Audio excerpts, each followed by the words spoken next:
লুকোচুরি?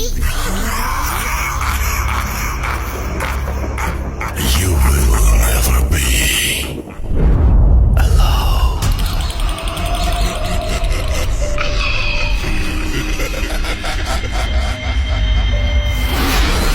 Vote.com. The fear returns with Russell. আসসালামু আলাইকুম রাসেল ভাই, আশা করি ভালো আছেন। আমার নাম রিয়াজ রাজ।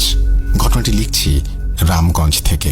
ভূত.কমে এর আগে অনেকগুলো ঘটনা লিখে পাঠিয়েছিলাম, হয়তো ওগুলো আপনাদের পছন্দ হয়নি, কিন্তু এই ঘটনাটি কোনো শোনা বা বানানো গল্প নয়। ঘটনার বয়সও তেমন বেশি নয়, এই তো গত অক্টোবর মাসে ঘটেছে। অর্থাৎ তিনি এই ইমেলটি পাঠিয়েছেন বেশ আগে, 2022-এর শেষের দিকে। তখনকার সময়ের ঘটনাই হয়তো উনি উল্লেখ করছেন।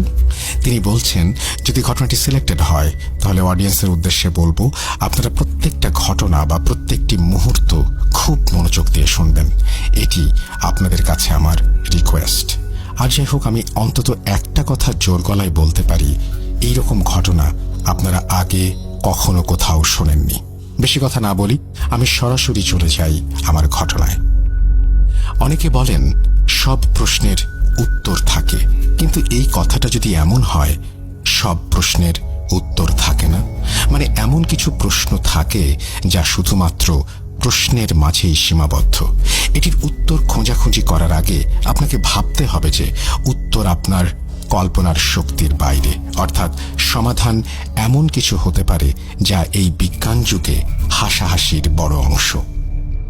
অনেকে দিন দুপুরে ডাকাতের হাতে পড়েছেন, ছিনতাইকারীর কবলে পড়েছেন। আচ্ছা, আপনি কি ভর দুপুরে কখনো জিনের খপ্পরে পড়েছেন, তাও শত মানুষের ভিড়ে? শুনতে একটু অদ্ভুত লাগতে পারে, কিন্তু এই অদ্ভুত কাণ্ডই ঘটে গেল গত অক্টোবরের 29 তারিখে, তাও আমার সাথেই। চাঁদপুর থেকে শরীয়তপুর ভেতরগঞ্জে যাচ্ছিলাম আমার শ্বশুর বাড়িতে। ভোর 6টায় ঘুম থেকে উঠে আমি 10 ঘাড়িয়া বাজার থেকে রওনা করি। এদিকে হাজীগঞ্জ যেতে যেতে সময় হয়ে যায় সকাল 9টা। হাজীগঞ্জ 3 রাস্তার মোড়ে দাঁড়িয়ে গাড়ির অপেক্ষায় ছিলাম। যারা চাঁদপুর থাকেন তারা হাজীগঞ্জের পশ্চিম পাশের এই মোড়টা এতক্ষণে চিনেছেন। ঠিক সেই মুহূর্তে একজন ভিখারি আমাকে নরম এবং গম্ভীর স্বরে বলল, বাবা, কিছু টাকা দিবি? আমি বৃদ্ধ লোকটার দিকে তাকিয়ে দেখি ওনার চেহারাটা অনেক সুন্দর। মনে মনে আপসেটও হয়েছি, এমন সুন্দর চেহারার একজন লোক পেটের দায়ে রাস্তায় নামলো। এরপর আমি মানিব্যাগ বের করে যেই টাকা নেব, দেখি খুচরো কোনো টাকা নেই। আমি ওনাকে বললাম, চাচা, আপনার কাছে ভাঙতে হবে? লোকটা মাথা নাড়িয়ে না সূচক ইঙ্গিত করল এবং সেই মুহূর্তে স্টেশনে বাসও চলে আসে। আমি মানিব্যাগ পকেটে নিয়ে বাসে উঠে আসি। ওনাকেও আর কিছু বলিনি, যেহেতু আমার কাছে ভাঙতি টাকা নেই তাই হয়তো উনি বুঝবেন ভেবে ব্যাপারটা আমি তেমন আমলে নেইনি।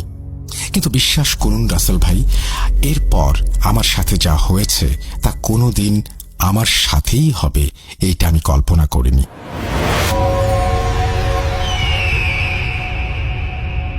বাস থেমেছে সোজা চাঁদপুর বাস স্ট্যান্ডে। আমি বাস থেকে নেমে একটা সিএনজিতে উঠে চলে গেলাম ব্রিজের ওপারে। যারা চাঁদপুর বা লক্ষ্মীপুরে থাকেন, এই স্থানগুলো সম্পর্কে আপনাদের নিশ্চয়ই ধারণা থাকবে, কারণ আমি একমাত্র এখানেই হরিণা ফেরিঘাটের গাড়ি পাবো, আর এরপর ট্রলারে শরীয়তপুর যেতে হবে আমার। তো যখন আমি ব্রিজের ওপারে গিয়ে সিএনজিতে উঠেছি, খেয়াল করলাম একটু দূরে রেল লাইনের রাস্তায় সেই বৃদ্ধ লোক দাঁড়িয়ে আছে এবং তিনি আমার দিকেই তাকিয়ে আছেন। এই সিএনজি স্ট্যান্ড রেল লাইনের পাশেই, তাই আমি স্পষ্ট ওনাকে দেখতে পেয়েছি। কিন্তু আমি এই ভেবে অবাক হলাম, ওনাকে তো হাজীগঞ্জ ফেলে এসেছি, এত দূর আমার আগে উনি কিভাবে আসবেন? এই ব্যাপারটা নিয়ে ভাবতে ভাবতে লোকটি আমার কাছে এসে সেই নরম এবং গম্ভীর স্বরে বলল, বাবা, কিছু টাকা দিবি? আমি অবাক হয়ে ওনার দিকে কিছুক্ষণ তাকিয়েছিলাম। এত দূর আসতে আসতে আমার কাছে খুচরো টাকাও হয়েছে। আমি ঘর থেকে বেরিয়ে তড়িঘড়ি করে ওনাকে একটা 10 টাকার নোট দিলাম। উনি টাকাটা নিয়ে দেখলাম অন্যদিকে চলে যাচ্ছেন। এদিকে গাড়িতে লোক হয়ে যাওয়ায় ড্রাইভার গাড়ি স্টার্ট দেয় এবং রওনা করে হরিণাঘাটের উদ্দেশ্যে। ব্রিজের এপার থেকে হরিণাঘাট অবধি পুরো রাস্তায় আমি শুধু সেই বৃদ্ধ লোকটার কথাই ভেবেছি। উনি আমার মস্তিষ্কে যেন জড়িয়ে গেছেন। আমার আগে এত দূর উনি কিভাবে এলেন, এই ব্যাপারটা আমি বুঝে উঠতে পারছিলাম না। কিন্তু তখন আমি বুঝিনি সামনে আমার জন্য আরো অনেক বড় বিপদ অপেক্ষা করছে। হরিণাঘাটে নেমে আমি ট্রলার পাইনি। এদিকে দেখলাম ফেরি ছাড়ার সময় হয়ে গেছে। যেহেতু আমাকে আজকে গিয়ে আবার আজকের মধ্যেই ব্যাক করতে হবে, তাই আর সময় ব্যয় না করে আমি সেই ফেরিতেই উঠে গেলাম। আপনারা যারা ফেরিতে চলাচল করেছেন বা দেখেছেন তারা নিশ্চয়ই জানেন ফেরির দ্বিতীয় অথবা তৃতীয় তলায় একটা ভাতের দোকান নয়তো চায়ের দোকান থাকে। যেহেতু 30 থেকে 40 মিনিটের জার্নি, তাই আমি দ্বিতীয় তলায় সেই চায়ের দোকানে বসলাম এবং দোকানিকে বললাম একটা রং চা দেওয়ার জন্য। এদিকে সিগারেট খাওয়ার বদ অভ্যাস থাকায় একটা সিগারেট ধরাই এবং নিজের ফোন বের করে আমার স্ত্রীকে মেসেঞ্জারে মেসেজ দিচ্ছি। চ্যাটিং করার মাঝে দোকানি এসে আমাকে চা নিতে বললেন। আমি ফোনের স্ক্রিন থেকে মাথা তুলে তাকাতেই দেখি আমার সামনের চেয়ারে সেই বৃদ্ধ লোকটা বসে আছেন। ওনাকে দেখেই আমার গা শিউরে উঠল।